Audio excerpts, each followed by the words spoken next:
Greetings. Am I exhibiting a lack of open-mindedness, or is my spouse perhaps displaying excessive naivety? A dispute has arisen between my husband and me, leaving me emotionally drained. My name is Alice, and I find myself in my 30s. My husband, Martin, and I share the responsibility of raising our daughter, Mia, who is on the verge of entering the third grade. Our familial unit, previously including my retired father, now numbers 3, as my father has embarked on a 2-year overseas assignment offered by a certain company. The discord originated with the prospect of accommodating my nephew, Philip, who is set to commence his college education. Given our proximity to his chosen institution, Martin was approached with a request for Philip to reside with us during his academic pursuits. The proposition entails his stay until he achieves financial independence through part-time employment, yet specifics regarding the required savings or timeframe remain elusive. Personally, I harbored reservations about sharing living quarters with a young man whom I encounter primarily during extended family vacations. My home-based professional responsibilities further diminish my enthusiasm for the notion. Upon voicing my concerns to Martin, his response was unforeseeably defensive. His retort questioned my lack of trust in Philip, leading to an impasse where neither party was willing to yield. Initial discussions involving Martin, Thomas's wife, and Philip himself had exhibited unanimous support for the idea. Philip explicitly expressed his desire to be under our care. Martin, however, appeared oblivious to the underlying complexities, dismissing any apprehensions about Mia and regarding the situation with unwarranted optimism. Our disagreement persists, with no resolution in sight. As the proprietor of the house registered under my name, I proposed deferring the decision until my father's return, urging a collective discussion. Martin, however, resisted this proposition, asserting that involving my father was unnecessary and advocating for a swift resolution over the phone. This stance, coupled with his encouragement for Philip's independence, raised doubts in my mind regarding the sincerity of Martin's intentions. The house, though aged, offers ample space, leading me to suspect clandestine discussions between Martin and my in-laws, with Martin striving to maintain a favorable impression on Thomas. Communicating via text during work hours, Martin suggested that the decision could be made without involving my father, emphasizing the surplus of rooms available. Despite my reservations, Martin remained steadfast in his opinion, refusing to budge until a decision was reached, thereby exacerbating the existing deadlock. It is disconcerting to contemplate anyone's displeasure upon discovering that their relatives have been relocated to their residence without consent, especially when they are not present. Martin, however, exhibits a noticeable lack of comprehension. When I inquired about the possibility of our relatives residing rent-free simply due to familial ties, he asserted that they were willing to remit $200, deeming it sufficient for one person.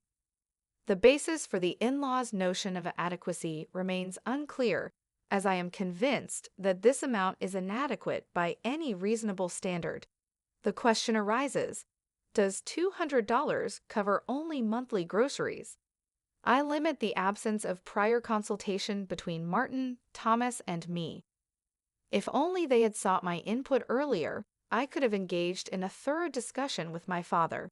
However, I suspect a reluctance to consult him in advance, perhaps due to his benevolent yet stubborn nature, leading them to anticipate certain conditions. My apprehensions deepen as I entertain the thought that clandestine machinations have been underway since they learned of my father's overseas assignment. Seeking counsel, I decided to confide in a trusted confidant, my close friend Rosalie, a relationship spanning back to our middle school years. Recognizing the gravity of my situation, Rosalie promptly adjusted her schedule and suggested a private setting to ensure our conversation remained confidential. It felt serendipitous as we hadn't caught up in a while. Initially engaging in light conversation, we eventually delved into the heart of the matter. I recounted the entire narrative to Rosalie, detailing Philip's request to move in while pursuing college, with vague assurances of financial independence. Martin, seemingly receptive, deferred the decision to me. Complicating matters, our residence is registered in my father's name, and he is currently overseas, adamantly refusing to engage in any discussion on the subject. In addition to these complexities, I have the presence of my daughter Mia at home, and the prospect of accommodating a male relative who is essentially a stranger leaves me uneasy. Given that the house is registered under Dad's name, securing his approval is undoubtedly imperative. My suspicions regarding the timing of this proposition intensify, particularly as it coincides with Dad's absence from the country. Overwhelmed with emotion during our conversation, tears clouded my ability to articulate my thoughts comprehensively. Nonetheless, Rosie, my attentive confidant, offered unwavering support. With occasional back rubs and gentle encouragement, she urged me to continue sharing. Rosie, after absorbing my account, proffered her insights and counsel. Emphatically, she advised seeking Dad's input before making any decisions. She admonished me for contemplating acquiescence after the fact, highlighting the importance of Martin and Thomas respectfully requesting this favor. Addressing the absurdity of a $200 rent, she questioned the lack of clarity on shared responsibilities such as cooking, laundry, and utilities. The prospect of shouldering these burdens, especially with Martin's frequent work-related absences, raised valid concerns. Whether Martin was cognizant or oblivious to these considerations remained unclear. Rosie, in support of my perspective, pledged assistance if needed, expressing genuine understanding. Buoyed by this interaction, I resolved to discuss the matter with Dad. Martin, however, preempted my decision with a text, absolving himself of responsibility and leaving the decision to me. In response, I firmly conveyed my decision to decline. Martin, perplexed, challenged my rationale, insinuating an aversion to inconvenience. His response, devoid of coherence, aligned with Rosie's earlier assessment, a lack of genuine commitment to assuming responsibility. Realizing the need for a more substantive conversation, I determined to engage with Dad at the earliest opportunity. Martin's underlying concerns about potential conditions were evident. Even if Dad agreed, stipulations such as a curfew, household contributions, and academic diligence would likely be imposed. Given Philip's involvement in karate, weekend attendance at classes might also be required to instill discipline. Failure to meet any of these conditions could prompt Dad to insist on Philip's immediate return to his home country. Yet, in the face of potential conditions, I acknowledged that if Philip truly required this favor, my inclination was not to be perceived as heartless. The following day, I reached out to Dad as planned. Understandably uncomfortable with the notion of someone residing in his home while he was away, he refrained from granting permission. Instead, he proposed involving a real estate agent to facilitate an alternative solution. After concluding my call with Dad, Martin returned home, coincidentally with Thomas, who happened to be in town on business. Seizing the opportunity, I relayed Dad's stance, stating that we couldn't accommodate Philip, but suggested seeking the assistance of a real estate agent to find him suitable accommodation. My directness provoked fury from both Martin and Thomas, who were evidently incensed by the change in plans. They expressed frustration, asserting that their relocation plans were imminent. Martin, in a fit of anger, questioned the need to involve Dad in the decision-making process. As Mia attempted to intervene, Martin's response escalated to the point of physical aggression. In a protective gesture, I interceded, only to be met with a forceful kick to the chest. While I feigned a retaliatory punch, I never intended harm. Martin, deflecting blame, asserted that Mia's fall was solely my fault, attributing 90% of the blame to me. Expressing bewilderment at the sudden upheaval in our harmonious cohabitation, Martin left for his parents' house. Parting with a defiant declaration, he warned against characterizing him as changed or abusive, shifting blame to my actions. Despite Mia's relatively minor injuries, my chest pain persisted, prompting a hospital visit the next day. A broken rib was diagnosed, and a medical certificate was obtained. Concerned for our safety, I requested my aunt's presence and took basic security measures, installing a simple lock. Life has undergone a drastic shift, with Martin opting to commute from his parents' house. He conditions his return on my apology and convincing Dad to allow Philip to stay. However, my sentiments towards Martin have cooled considerably. I believe cohabitation could be manageable if Thomas allowed us to live separately with occasional assistance. The insistence on living together remains perplexing. I question the fragility of familial bonds and whether distant blood relations should supersede the well-being of close family ties. Despite my contemplation, answers elude me. For now, my primary focus is ensuring a safe environment for Mia. Even if Martin were to return, my concerns persist, and divorce is now a consideration. My best friend, Rosie, was correct.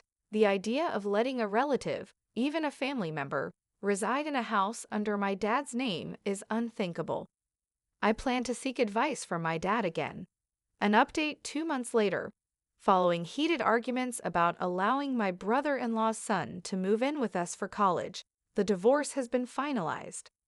After informing my dad about the details, he expressed his intention to return to the country. I had a conversation with Mia, explaining that we would no longer be living with Martin due to the divorce. Though she seemed saddened, she didn't voice any opposition. Witnessing her emotional response tightened my chest, both physically from my rib pain and emotionally from the strain. In my search for legal representation, Rosie once again proved invaluable, connecting me with a divorce attorney. Martin, since returning to his family home, maintained complete silence, ignoring my texts. When Dad and Martin finally spoke over the phone upon Dad's return, Martin insisted that the broken rib was 20% my fault and 80% mine, claiming victimhood. Resisting further inquiry, Martin asserted, "I don't owe you any explanations." When the topic of divorce arose, he was initially defiant, telling me to proceed if I wished. However, during mediation, Martin's stance softened, leading to a settlement involving compensation for the divorce, child support, and damages for the abuse towards Mia and me. In a surprising turn, Thomas reached out to apologize, and revelations about Martin's undisclosed actions came to light. Initially, Martin had promised to contribute $200 for Philip's living expenses, a detail he had withheld from me. As it turns out, Martin was in discussions with his in-laws about them providing him with approximately $800. In essence, he was attempting to siphon off funds from them, explaining his vehement insistence on having us all live together. While Martin enjoyed golfing, a seemingly expensive hobby, I believed he was managing within his personal budget. The revelation that he harbored a love for gambling, particularly horse racing, dating back to his college days, came as a shock.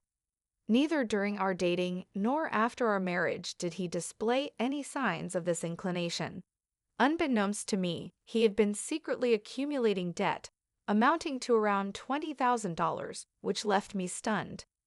Upon learning this, Thomas understandably expressed fury, condemning Martin for taking advantage of their kindness and exhibiting far worse intentions. Thomas questioned how Martin could resort to violence and emphasized that his change in behavior likely stemmed from the fear of his debts becoming public knowledge.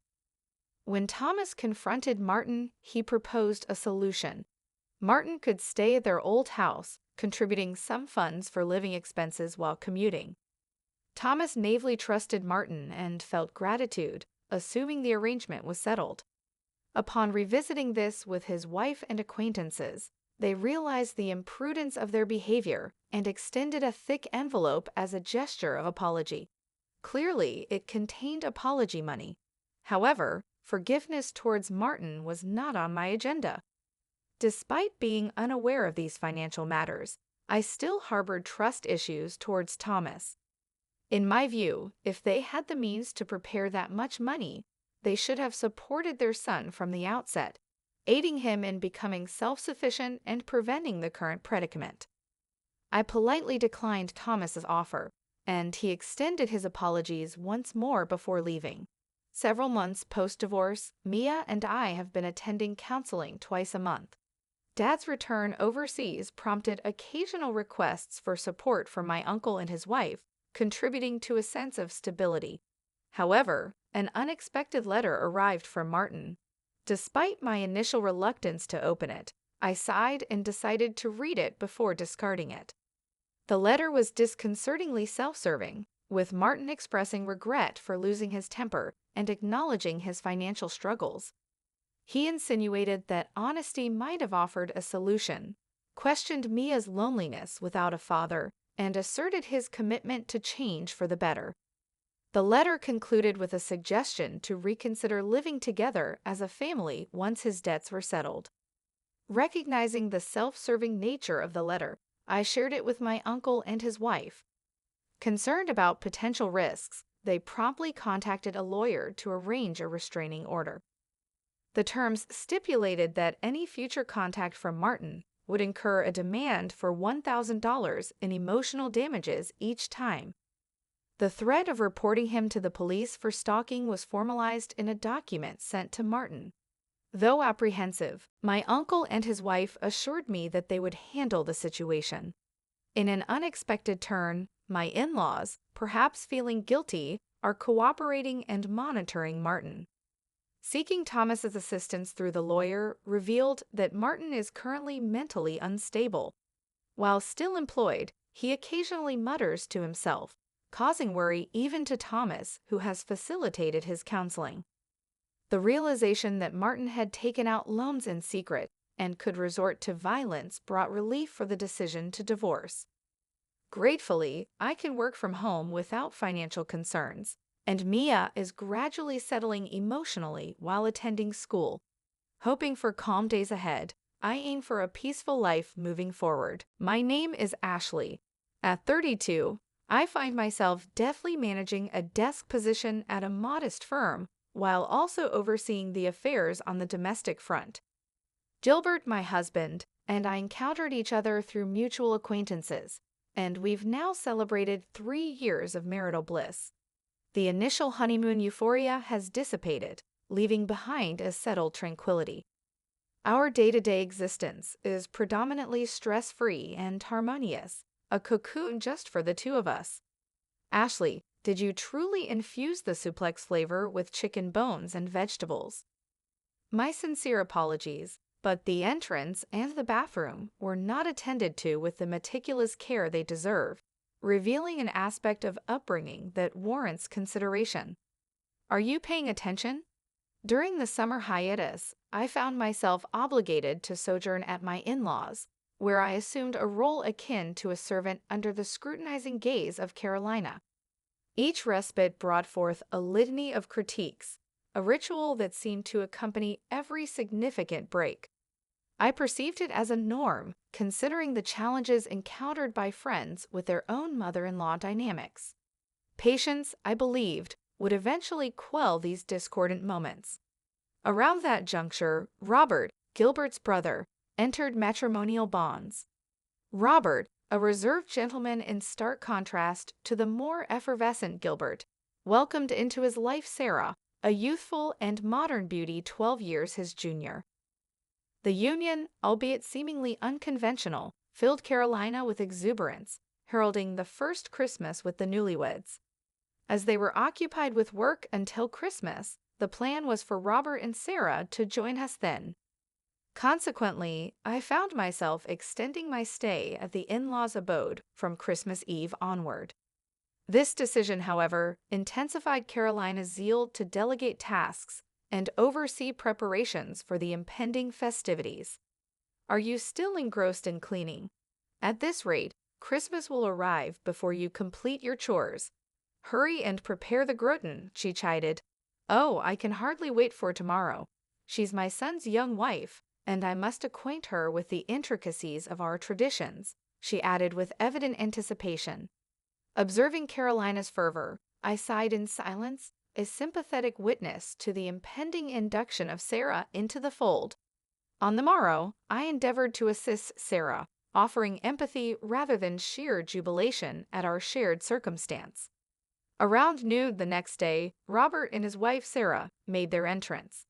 Despite Sarah's seemingly flamboyant demeanor, her demeanor exuded courtesy and left a favorable impression on me. In contrast, Carolina appeared preoccupied, diligently searching for any lapse on Sarah's part. First impressions, it seemed, held paramount significance. Ashley swiftly served the coffee and commenced preparations for the Christmas feast. "And you, Sarah, follow suit," Carolina directed, prompting a startled reaction from Sarah. "A son's wife belongs in the kitchen, doesn't she?" she added, guiding her son and his wife with a stern look.